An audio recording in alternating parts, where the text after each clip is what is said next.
name is Katie, and today we're going to make an ostrich centerpiece. Now, the kit that we're going to work from off of today is from thefeatherplace.com. Now, I've purchased different kits from other companies as well, but their kits are actually very, very complete and consistent. So what we are going to look at today is the size that they call the 15.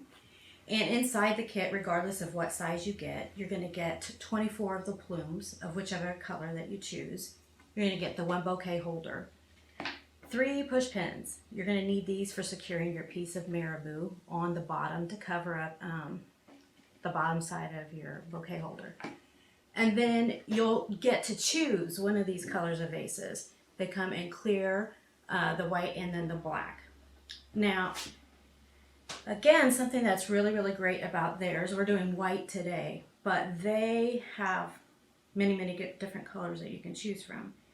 And if you give them enough time, they'll even do custom colors for you so you can match whatever event you're doing. And then again, you really get your own look because you get to choose the vase color and really make each centerpiece be your own. Okay, so let's get started. Now, the plumes I've had setting out for a little while, so the quills on them are nice and fluffed out already. That's something you're definitely going to want to allow some time for, because when you get it and it's packaged, they're all a little tight and closed up. But with a little bit of time, they open up and they get so beautiful. So I take my vase and I look at it like if it were divided up into 4 pieces. And I start at the bottom. You want a little bit of an angle, but not a terrible angle. I start with 1 just to get that placement just right. I like it to almost be as if it were coming out straight with just a little bit of droop. And I work opposites of each other. So if I put one on this side, I go immediately to the other side. Purpose of that is I just want to keep it super even as I'm going around. So if I hold this up, I can see that I'm getting kind of a straight line. I get some droop going on. And it's okay if one side droops a little more than the other for right now, because as you go around, it's all going to blend. And that's another good thing about their kit. They'll have some that are mixed that are droopy, some that are more narrow, so you get an even looking palm at the end of the centerpiece. So again, I'm going to keep on continuing around, working opposite of each other. And then something I like to do after I get my first 4 in is I kind of like to just eyeball it really quick and look for maybe 3 feathers that are a little bit on the shorter side, and they can be narrow, it's fine. So here's a nice short one. Okay, so with the 3 of the shorter ones that you find, I like to use those at the top. It's going to give you the nice symmetrical look that you're going to want for at the end. Basically, you just want it to look like the feathers are coming from the top all the way around, so you get that nice droopy look. So it may look a little awkward, but right now at this point you should have something about like that. So then after I do those 3 on the top, then I switch back to the bottom again, and I start going in the center between the first 2 that I had done before. So I have the 4, and I'm going to go just above it and in the center. And I like to work off of the 4s like that until I continue up to the top. So super, super easy. I've done hundreds of these before. And like I was saying, this is the easiest one you can get. So far now we look about like this. So I'm going to continue going up. Now the 4 that I just did, I'm going to find the center again. And then I'm going to do the next row. Think about as you're doing it that you want it to be very symmetrical. So when you enter that next row each time, you want it to lift just a little bit, so you're going to get just a couple inches difference. That way it's not like you have any holes or that they're sandwiched together or too much in between each other. So again, I'm going to keep working opposites of each other. This keeps me a little more balanced when I'm doing it. It's all about making sure you get them even without there being any blank spots or anything like that.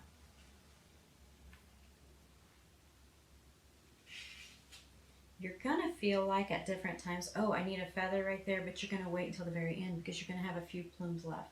And ideally, that's what you want to do. You want to be able to rotate it and look at it and be like, oh, okay, I need that extra one right here or right there.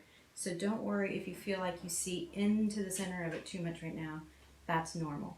And that's what you're going to have the extra plumes for right there at the end.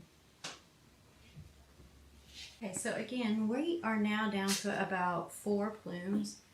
And we are just looking for places that we're either maybe not happy with just yet. And it's looking pretty uniform. I see a spot right here. I don't know if you can see it or not. I just don't like it, so I'm going to cover with one of my extra plumes. And again, the styrofoam is just awesome to use because you can adjust it as pretty much as many times as you need to. Now, this size right here was the 15. Something that's really nice about their website is you can go way up, all the way to a feather that they call femina, which would be like a massive centerpiece. You could do something really grand like that. This is a little understated. This is a 15, which is perfect for most parties, but you have all kinds of options for that too. So again, we're just looking for empty holes or spaces, and I'm down to my last feather. So right now, you should be about like this. And the only blank spot you should really be able to see now is the bottom side.